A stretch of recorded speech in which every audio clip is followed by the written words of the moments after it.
పిల్లలు స్కూల్ నుండి రాగానే ఇలా గోధుమ పిండి బెల్లంతో స్నాక్స్ చేసి పెట్టండి, చాలా ఇష్టంగా తింటారు. ముందుగా ఒక బౌల్లో 2 కప్పుల వరకు గోధుమ పిండి, హాఫ్ కప్ బొంబాయి రవ్వ, పావు స్పూన్ సాల్ట్ వేసుకొని ఒకసారి కలుపుకొని 1.5 టేబుల్ స్పూన్ వరకు వేడి ఆయిల్ వేసుకొని ఫస్ట్ గరిటతో కలుపుకొని తర్వాత చేత్తో కలుపుకోండి. పిండి కలుపుకున్నప్పుడు ఇలా ముద్దలా అయితే ఆయిల్ సరిపోయినట్లు, లేకపోతే ఇంకొంచెం ఆయిల్ వేసుకోండి. తర్వాత కొద్దిగా వాటర్ వేసుకుంటూ పిండిని చపాతీ పిండి కన్నా కొంచెం గట్టిగా కలుపుకోండి. ఇలా వీడియోలో చూపించిన విధంగా కలుపుకుంటే సరిపోతుంది. తర్వాత ఈ పిండితో పెద్ద బాల్స్ లా చేసుకోండి. చపాతీ పీట పైన కొంచెం గోధుమ పిండి చల్లుకొని చపాతీ కన్నా కొంచెం మందంగా పిండిని రుద్దుకోవాలి. చపాతీ ఇలా వీడియోలో చూపించినంత మందంగా చేసుకుంటే సరిపోతుంది. ఇప్పుడు ఈ చపాతీ అంచులు కట్ చేసి మధ్యలోకి ఇలా 2 పీసెస్ లా కట్ చేసుకోండి. ఈ 2 పీసెస్ ని ఒకదానిపై ఒకటి పెట్టి ఇలా కట్ చేసుకోవాలి. వీడియోలో చూపించినట్లు ఇలా పొడవుగా కట్ చేసుకుంటే సరిపోతుంది.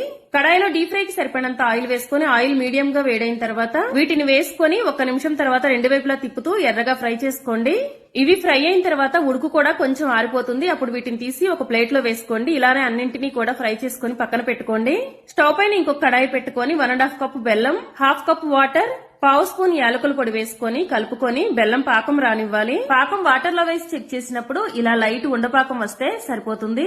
ఇలా వీడియోలో చూపించినట్లు ఇలా లైట్ గా ఉండైతే సరిపోతుంది. ఇప్పుడు ఈ పాకాన్ని బెల్లం కొమ్ముల్లో వేసుకొని కలుపుకోండి. గోధుమ పిండి బెల్లం కొమ్ములు రెడీ అయిపోయాయి. ఇవి చల్లారితే సరిపోతుంది. Thank you for watching.